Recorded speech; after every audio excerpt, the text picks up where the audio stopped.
Everyone, स्वागत है आपका मेरे एएमए एजुकेशन चैनल के ऊपर। आज के हमारे वीडियो के अंदर हम करेंगे यूनिट 3 एंड यूनिट 4 का रिवीजन फाइनेंशियल अकाउंटिंग का। हमारी जो पिछली वीडियो थी उसके अंदर हमने यूनिट 1 एंड यूनिट 2 का रिवीजन किया था। अगर आपने वो वीडियो नहीं देखी है तो उसका लिंक डिस्क्रिप्शन में है, आप लोग जाके चेक कर सकते हैं। और अगर आप चैनल पर नए हैं तो सबसे पहले चैनल को जाकर सब्सक्राइब करें, बेल आइकन प्रेस करें फॉर न्यू अपडेट्स। बहुत मेहनत लगती है भाई आपके लिए वीडियोस बनाने के लिए, तो प्लीज़ वीडियो को एक लाइक कर दिया करो और कमेंट में बताया करो कि आपको वीडियो कैसी लगती है। तो वीडियो को स्टार्ट करते हैं। Cash flow statement concept, cash flow statement objective, cash flow statement sources, cash flow statement application, preparation of cash flow statement as per AS3, it means accounting standard 3। First of all cash flow statement होती क्या है? Cash flow statement नाम से पता चलता है कि cash का फ्लो, कैश का इनफ्लो एंड कैश का आउटफ्लो, उसको बताना कि कितना कंपनी के अंदर कैश आया है, कितना गया है, उसकी एक स्टेटमेंट पास आउट करना। A financial statement that aggregate a company cash inflow and outflow from operating, investing and financial over set period of time. Operating, investing and financing activities के थ्रू उस कैश फ्लो स्टेटमेंट को निकाल के लेके आना। Cash flow statement measurement करने में, rate of return बताने में, एसेट्स को बताने में, एनालिसिस करने में, money investment, accounting and business, हम इन सब चीज़ों के अंदर कैश फ्लो करते हैं, कैश का फ्लो को देखते हैं। Objectives of cash flow statement, सबसे पहले हम असरटेन करने के लिए sources of cash and cash equivalent कि कौन से सोर्सेज हैं हमारे कैश और कैश इक्विवेलेंट के operating, investing and financing activities से। शॉर्ट टर्म प्लानिंग के लिए, efficient cash management, effective way में अपने कैश को मैनेज करने के लिए, कंपैरिजन करने के लिए, बजट के साथ कैश पोजीशन को बताने के लिए, कैश फ्लो इंफॉर्मेशन हेल्प करती है अंडरस्टैंड करने के लिए कि हमारी बिजनेस के अंदर कितनी लिक्विडिटी है, एंड हाईलाइट करने के लिए जो मेजर एक्टिविटीज़ होती हैं जो प्रोवाइड करवाते हैं कैश को and cash during the particular period, और शो करती हैं एक effective overall cash balance, and highlight करती हैं cash flow from different activities. Cash flow information बताती हैं, हेल्प करती हैं अंडरस्टैंड करने के लिए liquidity. Sources of fund: issue of shares for cash, issue of debenture for cash, rising long-term loans, sales of fixed assets, sales of investment, fund from operations, decrease in working capital।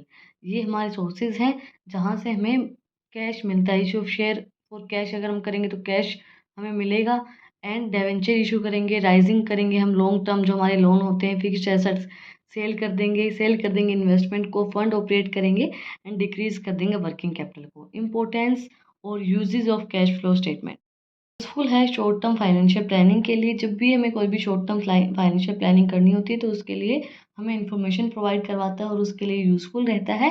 Useful है prepare करने के लिए cash budget, जो भी हमें budget prepare करना होता है तो उसके लिए भी हमें यूजफुल रहता है। Comparison with the cash budget, cash budget के साथ कंपेयर करने में भी हेल्पफुल रहता है हमें, एंड हेल्प करता है explain the divisions of cash from earning. Earning अलग चीज़ होती है, आपके पास कैश अवेलेबल कितना है वो अलग चीज़ होती है, तो हेल्प करता है उस चीज़ के डिवीजन करने में, हेल्प करता है सर्टेन करने के लिए cash flow from various activities separately.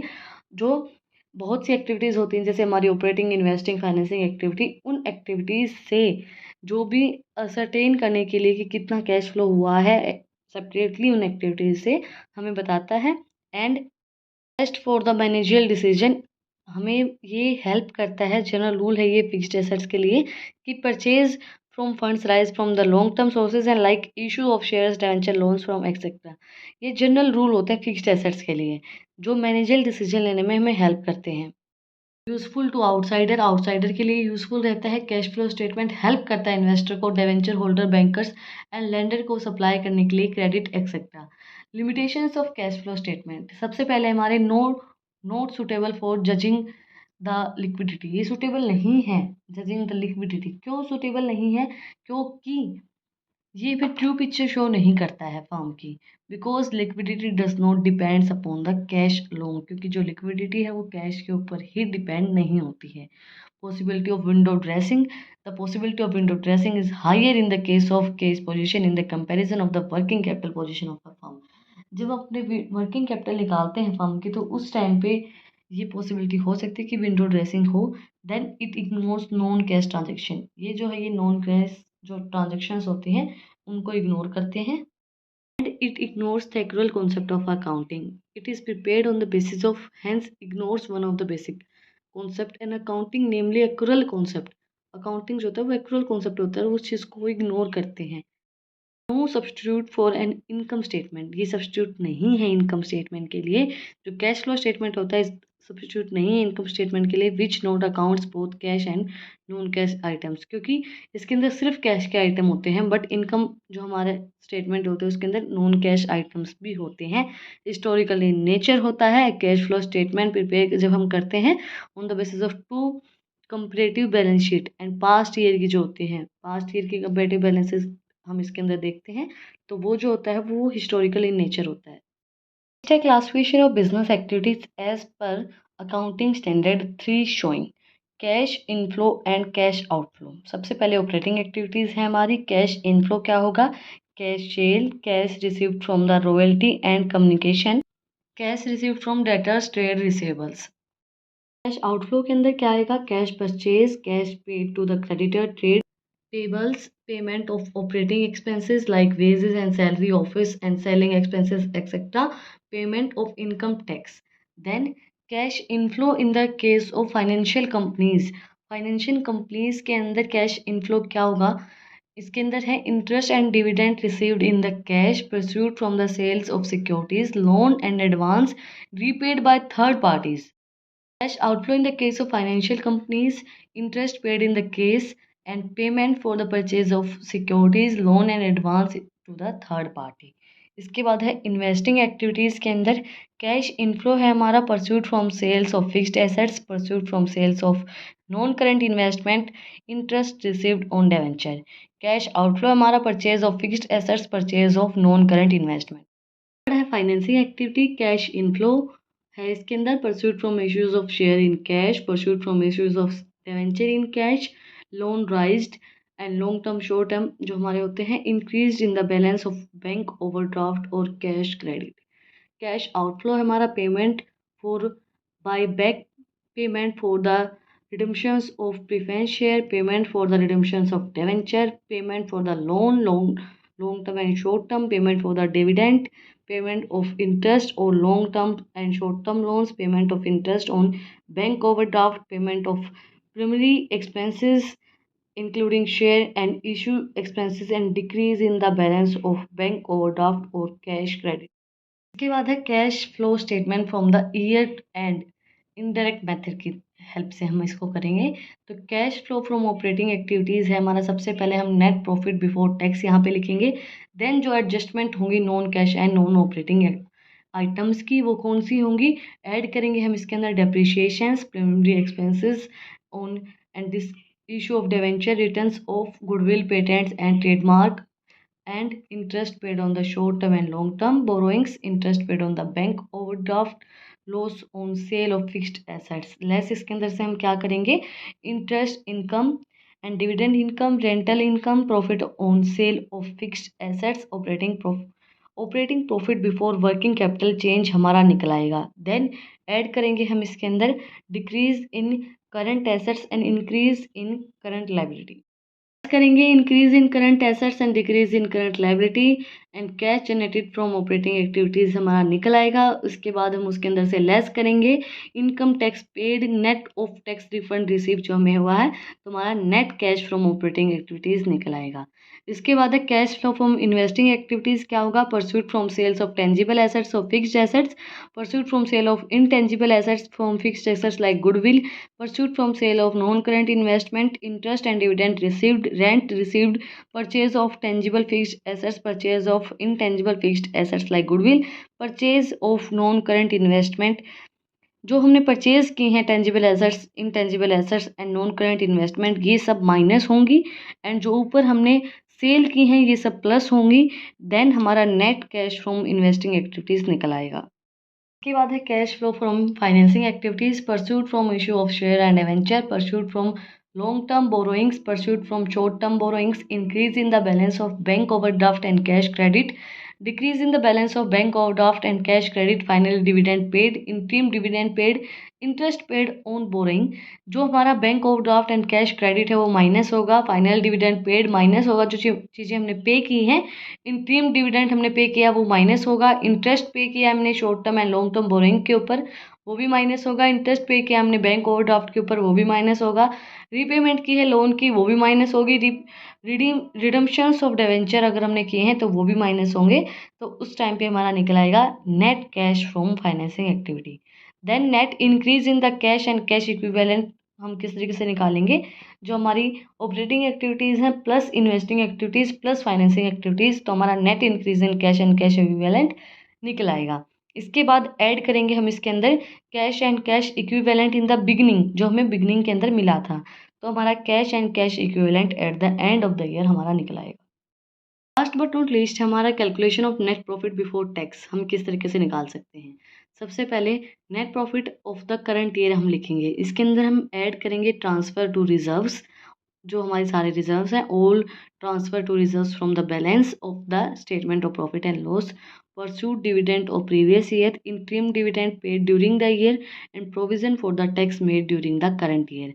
इसके अंदर से लेस करेंगे रिफंड ऑफ टैक्स, तो हमारा नेट प्रॉफिट बिफोर टैक्स निकल आएगा।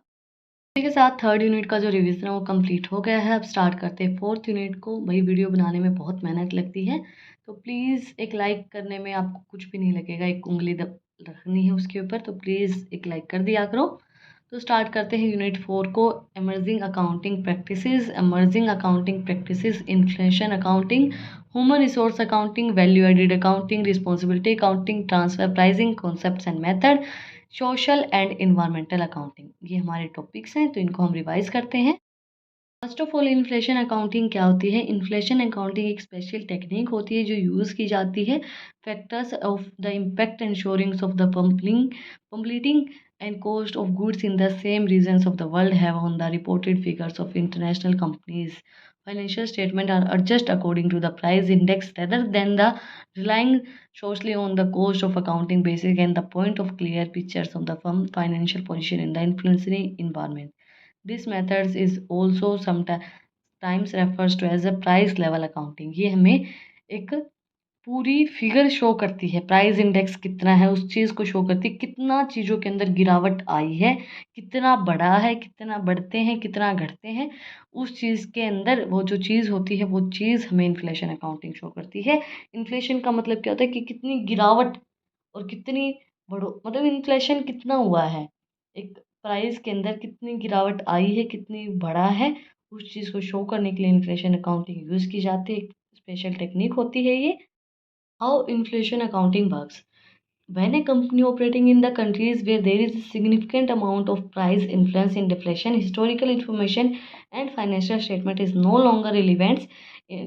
And two countries, these issues are certain case and companies are permitted to use inflation adjustment figures, restarting numbers to reflect current economic value. Inflation accounting क्या करता है, जब price के अंदर बढ़ता है प्राइस या घटता है, इन्फ्लेशन होता है, डिफ्लेशन होता है, तो करंट ईयर की इकोनॉमिक वैल्यू को शो करता है। इन्फ्लेशन अकाउंटिंग वर्क करता है उस चीज़ के ऊपर। इन्फ्लेशन अकाउंटिंग के मेथड्स हैं, सबसे पहले current purchasing power under CPP methods, monetary items and non monetary items are separated. Monetary items और नॉन मॉनेटरी आइटम्स को सेपरेट किया जाता है। Accounting adjustment for monetary items is subject to the recording of a note gain or loss. Non-monetary items, those that do not carry a fixed value, are updated into figures with an influencing conversion factors equivalent to the consumer price index at the end of the period, divided by the CPI at the date of transaction. Current, इसके अंदर क्या बोला गया है, current pricing power के अंदर कि दो तरीके के आइटम होते हैं, non monetary and monetary item, जो सेपरेटेड होते हैं। अकाउंटिंग एडजस्टमेंट जो होती है मॉनेटरी आइटम्स की, वो क्या होती है, सब्जेक्ट रिकॉर्ड की जाते हैं, नोट गेन और note loss.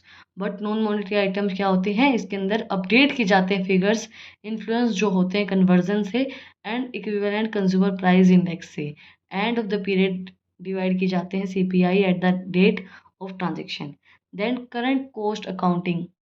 CCP approach value assets at their fair market value rather than the historical cost, the price incurred during the purchase of the fixed assets under the CAA method both monetary and non monetary items are restated on the current value. इसके अंदर क्या बोला गया है, जो CPP में जो approach है वो एक मार्केट वैल्यू के ऊपर होती है, हिस्टोरिकल कॉस्ट के ऊपर नहीं होती है। जो हमने CAA जो हमारा मेथड था, current pricing power, and CAA जो हमारा मेथड था, एंड मेथड के अंदर non monetary and monetary items थे जो रीस्टेट किए गए हैं इस मेथड के अंदर करंट वैल्यू के अकॉर्डिंगली। इसके बाद है objective of inflation accounting, reveal the true and fair view of the operation results and financial position. Review बताता है हमें, रिवील करता है जो ट्रू और फेयर व्यू हो ऑपरेशनल, जो हमारे फाइनेंशियल पोजीशन है बिजनेस की, मेंटेन करने में हेल्प करता है operational efficiency of business, ensure करता है एडुकेट फंड हमारे पास कितना, replacement of various assets, indicate करता है real worth of the business, to strengthen business decision process में भी हेल्प करता है। एडवांटेजेस क्या होंगी, फेयर व्यू हमें दिखाता है, एक्यूरेट डिप्रिसिएशन हमें शो करता है, नॉन ओवर स्टेटमेंट होता है, keep a check on dividend payments, and true and fair balance sheet हमें शो करता है, एंड रीजनेबल होता है, कंपैरिजन हम कर सकते हैं प्रॉफिटेबिलिटी का। डिसएडवांटेजेस क्या होंगे, नेवर एंडिंग प्रोसेस होती है, कॉम्प्लिकेटेड प्रोसेस होती है, थॉटिकल कॉन्सेप्ट होता है, ये एक्सपेंसिव टेक्निक होती है, एंड सिचुएशन इन डिफ्लेशन की होती है इसके अंदर। नेक्स्ट है ह्यूमन रिसोर्स अकाउंटिंग।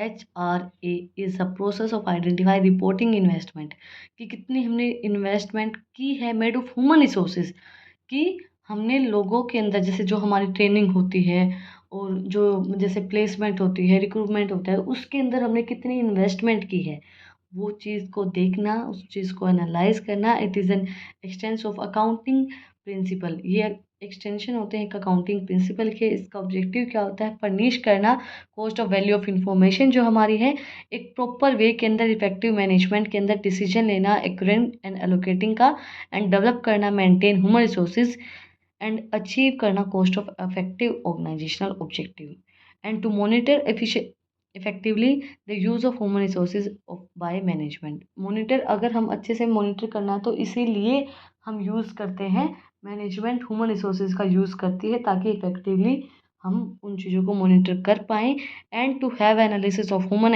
एसेट्स, हम एनालिसिस कर सकें ह्यूमन एसेट्स की, and to add the development of management principles and proper decision making, हम प्रॉपरली डिसीजन ले पाएँ फ्यूचर के लिए, क्लासीफाई कर सकें फाइनेंशियल कॉन्सिक्वेंसेज, कि फ्यूचर में कुछ फाइनेंशियल कॉन्सिक्वेंसेज होने वाले हैं तो हम उन चीज़ों को स्टडी कर पाएँ with the help of human resource accounting.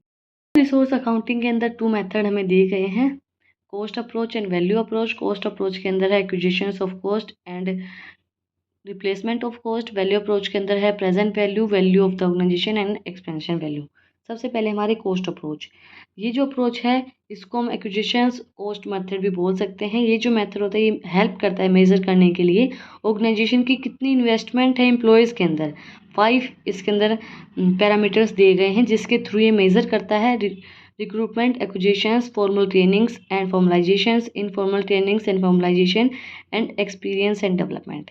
इसके अंदर क्या चीज़ होती है, इसके अंदर हम इन्वेस्टमेंट करते हैं एम्प्लॉयज़ के अंदर। ये सब चीज़ें जब हम कोई भी नया एम्प्लॉय आता है तो उसका हम क्या करते हैं, ट्रेनिंग उसको प्रोवाइड करवाते हैं, तो वो हमारी इन्वेस्टमेंट होती है ह्यूमन रिसोर्स के अंदर, और उस चीज़ को मेज़र करने के लिए ह्यूमन रिसोर्स अकाउंटिंग काम करती है। रिप्लेसमेंट कॉस्ट अप्रोच, ये जो अप्रोच है ये मेज़र करती है cost of replacement of employees. कोई जो जैसे कि कोई एम्प्लॉय गया है तो वो गया है, वो सैलरी लेता था 30,000 रुपये, जो नया आया है वो आया है 35,000 रुपये में, तो जो रिप्लेसमेंट जो कॉस्ट है उसको मेज़र करने के लिए भी ह्यूमन रिसोर्स अकाउंटिंग हेल्प करती है हमें।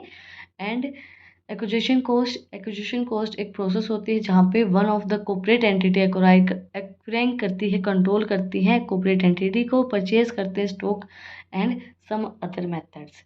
इसके बाद the present value of the future earning, इसके अंदर क्या होता है कि present value of future earning adjust की जाती है profitability of employ, death and separation, retirement.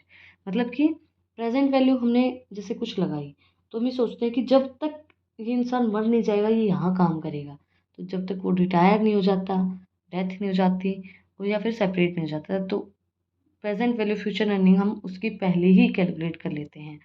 Then value of the organisation, इसके अंदर दिया गया है हमें जो एम्प्लॉयज़ हैं वो एलोकेट करते हैं highest bidder and the bid price and the incorporate into that reason of investment। Expensive model क्या है, ये फोकस करता है अटैच करने के लिए dollar estimate and behavioral outcome and pursued in the working and organization. Limitations: there is an non universal expected method. ये universal expected method नहीं है. In spite of all its significant and necessary text laws does not recognize human being as assets. कोई भी text के अंदर किसी भी चीज़ के अंदर ह्यूमन बीइंग एज एसेट्स नहीं शो कर सकते हैं हम. Then the period of existing of human resources uncertain होता है ये. Hence valuation that under uncertainty future seems and unrealistic. Since human resources are incapable to being over retained and utilization, unlike physical assets, the pros and problems are treated them in assets.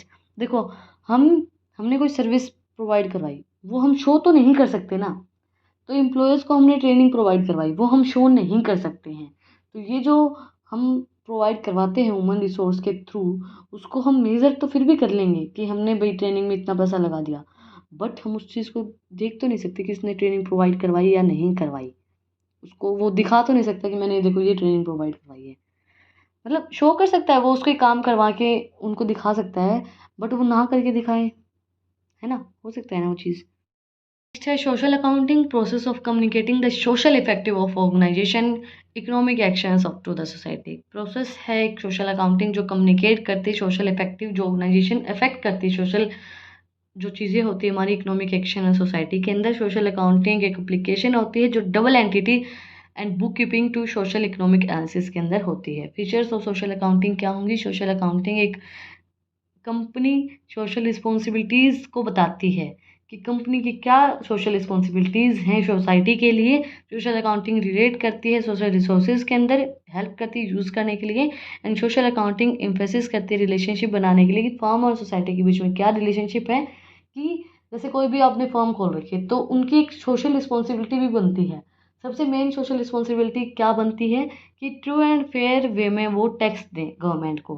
Then कोई भी अगर वो product बना रहे हैं तो वो consumer को हार्म ना करे. Social accounting is an application of accounting on social science. ये एप्लीकेशन होती है एक अकाउंटिंग की सोशल साइंस के ऊपर. Needs and benefits of social accounting. It countries the adverse publicity and certain levied in the postals and media and voluntary social organizations, and it assists management in formulation of appropriate policies and program. ये help करती है management को कि कौन सी policies आप बनानी चाहिए आपको ताकि ऑर्गेनाइजेशन का अच्छा नाम हो, कौन से प्रोग्राम्स आपको करने चाहिए. Through social accounting the firm proves that the not socialistic and unethically in the form of moral culture. इस चीज़ से वो प्रूफ कर सकते हैं कि भाई हम भी मॉरल कल्चर्स को फॉलो करते हैं. And to act as an evidence of social commitment. ये एक एक्ट करते हैं कि हमने सोशल कमिटमेंट की थी वो हमने पूरी की है. इम्प्रूव करते हैं एम्प्लॉय के मोटिवेशन को, इम्प्रूव करती हैं फर्म के इमेज को कस्टमर के प्रति, एंड हेल्प करती हैं market through greater customer support. अगर आप सोशल रिस्पॉन्सिबिलिटीज़ करेंगे, सोशल वेलफेयर करेंगे, तो जो कस्टमर्स हैं वो आपको ज़्यादा सपोर्ट करेंगे. इसके बाद है रिस्पॉन्सिबिलिटी अकाउंटिंग. रिस्पॉन्सिबिलिटी अकाउंटिंग एक स्पेसिफिक टेक्निक होती है जो कंट्रोल करने में हेल्प करती है. रिस्पॉन्सिबिलिटीज़ जो भी आपने रिस्पॉन्सिबिलिटी दी है उनको कंट्रोल करने में हेल्प करती है. रिस्पॉन्सिबिलिटी अकाउंटिंग एक टाइप होता है मैनेजमेंट अकाउंटिंग का जो कलेक्ट करती है, रिपोर्ट करती है both plan and actual accounting information in terms of responsibility centre. Advantages of responsibility accounting सबसे पहले है असेसमेंट ऑफ रिस्पॉन्सिबिलिटी. असिस्ट करती है रिस्पॉन्सिबिलिटी, हर एक इंसान को रिस्पॉन्सिबिलिटीज़ प्रोवाइड करवाती है. इन परफॉर्मेंस जो एम्प्लॉयज़ हैं उनकी, अगर आपको एक आपकी जो आपका प्रोफेशन है, जो आप जिस चीज़ के अंदर परफेक्ट हैं वो ही चीज़ आपको करने के लिए दी जाएगी तो आपका क्या होगा, इम्प्रूव होगी परफॉर्मेंस. क्योंकि जो आपकी रिस्पॉन्सिबिलिटी है वो आपके प्रोफेशन के अकॉर्डिंगली सही है तो आपकी परफॉर्मेंस ऑटोमेटिकली इम्प्रूव हो जाएगी. हेल्पफुल रहेगा कोस्ट की प्लानिंग के अंदर. डेलीगेशन एंड कंट्रोल करने में हेल्प करती है decision making and cost control करने में भी रिस्पॉन्सिबिलिटी अकाउंटिंग हेल्प करती है. रिस्पॉन्सिबिलिटी अकाउंटिंग जो है वो हमारी इसके अंदर क्या बोलते हैं, जो हमारी फाइनेंशियल अकाउंटिंग है उसके अंदर भी आया है, बट जो हमारा सेकेंड सेमेस्टर हमने किया है उसके अंदर भी responsibility accounting and transfer pricing पूछा गया है. तो ये इंपॉर्टेंट टॉपिक है. Limitations of responsibility accounting. Problems in classification of cost. Problem आती है क्लासीफाई करने के लिए कॉस्ट को, डिले हो सकती है रिपोर्टिंग के अंदर क्योंकि अलग अलग हमने रिस्पॉन्सिबिलिटीज सबको प्रोवाइड करवा दी. अब वो अलग अलग बंदे, सब बंदों की जो एक इंसान रिपोर्ट कलेक्ट करेगा तो डिले हो सकती है रिपोर्टिंग के अंदर. इंटर डिपार्टमेंटल कॉन्फ्लिक्ट्स हो सकते हैं. कोई भी मतलब एक आधा इंसान ऐसा होता है जो अपनी जो उनको काम मिला है उससे खुश नहीं होता है, तो उस टाइम पे इंटर डिपार्टमेंटल कॉन्फ्लिक्ट्स हो सकते हैं। ट्रांसफ़र प्राइसिंग क्या होता है? ट्रांसफ़र प्राइसिंग एक अज़्यूम किया जाता है एक one part of the company for product and services. जैसे एक पार्ट है कंपनी का एक प्रोडक्ट एंड सर्विसेज के अंदर, और वो प्रोवाइड कर दे हम दूसरी पार्ट ऑफ कंपनी क्या चीज़ कैलकुलेट करने के लिए, in order to calculate each division of profit and loss separately known as transfer pricing. मतलब हर एक जो डिवीज़न है वो सेपरेटली हम उस चीज़ को स्टडी कर पाएँ। मतलब कि एक पार्ट है कंपनी का, वो उसके अंदर जो प्रोडक्ट एंड सर्विसेज के जो प्राइस हैं वो हमने रख रखे 500 रुपये, और वो हमने ट्रांसफ़र कर दिए उसी कंपनी के दूसरे पार्ट के अंदर, और वो हमने कर दी 600। तो उस चीज़ को प्रॉफिट एंड लॉस को सेपरेटली कैलकुलेट करने के लिए कि वहाँ कितना प्रॉफिट हुआ और वहाँ कितना प्रॉफिट हुआ, तो उस चीज़ को बोलते हैं क्या, transfer pricing. Methods of transfer pricing ये भी इंपॉर्टेंट टॉपिक है। ये फाइनेंशियल अकाउंटिंग के अंदर भी आया है, और जो सेमेस्टर सेकंड है एमकॉम का उसके अंदर भी ट्रांसफ़र प्राइसिंग पूछा गया है। एक सब्जेक्ट है, मुझे अभी नाम याद नहीं आ रहा, बताऊंगी मैं आप लोगों को उसका नाम भी। Actual cost method. Actual cost method क्या होता है कि जो ट्रांसफ़र होता है एक डिपार्टमेंट से दूसरे डिपार्टमेंट तक, वो एक्चुअल कॉस्ट पे किया जाता है एक्चुअल कॉस्ट मेथड के अंदर। Standard cost method. Standard cost method transfer करते गुड्स एंड जो सर्विसेज होती है स्टैंडर्ड कॉस्ट के ऊपर, एंड प्री डिटरमाइंड जो कॉस्ट होती है उसके ऊपर जो गुड्स का जो प्राइस है वो ट्रांसफ़र किया जाता है। मार्जिनल कॉस्ट मेथड वो मेथड होता है जिसके अंदर प्रोडक्ट एंड सर्विसेज की जो कॉस्ट है वो ट्रांसफ़र करते हैं मार्जिनल कॉस्ट के ऊपर, जो हमारी चेंज इन द कॉस्ट आती है उसके ऊपर हम उसको ट्रांसफ़र कर देते हैं। डिफरेंशियल कॉस्ट मेथड के अंदर क्या आता है, to remove one of the drawback को रिमूव करने के लिए मार्जिनल कॉस्टिंग के fixed cost and total cost जो इग्नोर की जाती है different costing method, and transfer किया जाता है goods and services one department to other. Then opportunity cost method, transfer करते goods and services take place at a price should have a charge had as such goods pursued from the services rendered in one department to another, and one should be outside customer। मतलब एक तो मतलब opportunity provide करवाई जाती है, एक तो हमारे डिपार्टमेंट के अंदर होगा, एक किसी कस्टमर को प्रोवाइड करवा दिया कि आप इस चीज़ को इसके बेच के दिखाएं, तो अपॉर्चुनिटी प्रोवाइड करवा के उसके अकॉर्डिंगली फिर हम प्रॉफिट एंड लॉस को कैलकुलेट करते हैं सेपरेटली। मार्केट प्राइस मेथड के अंदर नाम से पता चल रहा है मार्केट प्राइस के ऊपर हम एक प्रोडक्ट का जो प्राइस है वो मार्केट प्राइस के ऊपर होगा, और दूसरे प्रोडक्ट का प्राइसिंग जो हमने रखा है वो उसको ट्रांसफ़र करके देन उसको हम स्टडी करते हैं प्रॉफिट एंड लॉस को। Negotiated price method, the transfer and transfer departments bring for a price the price of each after negotiation। जो प्राइस है वो फिक्स्ड आफ्टर नेगोशिएशन किया जाता है, एंड जो प्रोसेस होती है वो कैरी आउट करते हैं premising and two department are separately. जो दो डिपार्टमेंट होते हैं सेपरेट होते हैं। कॉस्ट प्लस मेथड, इसके अंदर क्या होता है, कॉन्ट्रैक्ट प्राइस और क्वार्टेड बेस्ड जो हमारी टोटल जो कॉस्ट प्लस होती है वो परसेंटेज एंड प्रॉफिट ऐड किया जाता है। सिमिलरली होते हैं price which consist and full cost plus margin, इसके अंदर मार्कअप होता है डिपार्टमेंट के अंदर। ड्यूअल प्राइस मेथड के अंदर क्या आता है, जो प्राइस होता है वो ट्रांसफ़र किया जाता है ट्रांसफर के through department in one, and price which record the transfer department in the dual और two different price being taken for the department, और वो सेटिस्फाई करते डिपार्टमेंट को विल पोज अकाउंटिंग प्रॉब्लम्स, सारी अकाउंटिंग प्रॉब्लम्स को, but it will pose, वो pose करती हैं अकाउंटिंग प्रॉब्लम्स को। लास्ट बट नॉट लीस्ट हमारा shared profit method. After total revenue of firm the total cost of the divisions and deduct the non profit. ये जो profit है वो share किया जाता है amount of various divisions and suitable basis के ऊपर हम इसको कैलकुलेट करते हैं। कॉस्ट इनकर्ड होती है department and proportion to total cost. Next हमारा टॉपिक है इन्वायरमेंटल अकाउंटिंग। कॉर्पोरेट इंटरप्राइजेज होती है फेस करते हैं चैलेंजिंग डिटरमाइन किए जाते हैं जो true profit which environmental substantial, and one of these are companies need to account for the environment. Scope of environmental accounting, internal point of view. सबसे पहले कि हम internal point of view, investment made by the corporate sectors minimize and loss environment, it include investment made in environment saving equipment. इसके अंदर क्या होता है कि जो हमने इन्वायरमेंट को सेव करने के लिए जो इक्विपमेंट यूज़ किए जाए गए हैं, मतलब नेचुरल रिसोर्सेज का हमने यूज़ किया है जो इन्वायरमेंट को हार्म नहीं करेंगे। एक्सटर्नल पॉइंट ऑफ व्यू क्या होगा, from external point of view all type of losses indirectly due to the business operating activities. Advantages क्या होंगे इन्वायरमेंटल अकाउंटिंग की, सबसे पहले डिस्क्लोज करता है यूटिलाइजेशन ऑफ नेचुरल रिसोर्सेज, जो भी नेचुरल रिसोर्सेज का हम यूज़ कर सकते हैं उनको डिस्क्लोज करता है। सोशल कंट्रीब्यूशन देता है, कोऑपरेट सोसाइटीज़ के अंदर इन्वायरमेंटल प्रोटेक्शन करने में हेल्प करता है। लिमिटेशंस क्या होंगी? नॉन रिकॉग्नाइजेशन होता है इन्वायरमेंटल एक्सपेंडिचर, हम क्या कर रहे हैं, non marketed goods and services होते हैं, कंजप्शन ऑफ नेचुरल कैपिटल हमारा डिफ़िकल्ट हो सकता है। The system of national accounting treats to gradual and depletions of physical assets as plant and the equipments depreciations however depletions of natural capital particularly the forest is treated as income. तो हम मतलब consumption of natural capital बहुत गलत भी होती है और सही भी होती है। आजकल बहुत कम पेड़ पौधे देखने को मिलते हैं, तो नेचुरल जो चीज़ें होती हैं उनको कम मत किया जाए तो अच्छा रहता है। बट देखो ये बोलते हैं कि सिटीज़ डेवलप हो रही हैं, डेवलप हो, बट अब पेड़ पौधे कम हो रहे हैं तो बीमारियाँ कितनी हो रही हैं, हर जगह बीमारियाँ फैली हुई हैं। अब जो आई फ्लू आ गया है, देखो मतलब ये इंसानों के कारण ही होता है कि जब वो बोलते हैं ना कि अगर आप कुदरत के साथ खेलोगे तो कुदरत आपके साथ खेलेगी। अब आप पेड़ पौधे काटोगे, घर बिल्डिंग्स बनाओगे, मॉल बनाओगे, डेवलपमेंट हो रहा है, बट बीमारियां भी बढ़ रही हैं। तो भाई सेफ रहो, सुरक्षित रहो अपने घर में, और इन चीज़ों का ध्यान रखो, कोई भी बीमारी ना लगे तो अच्छा है।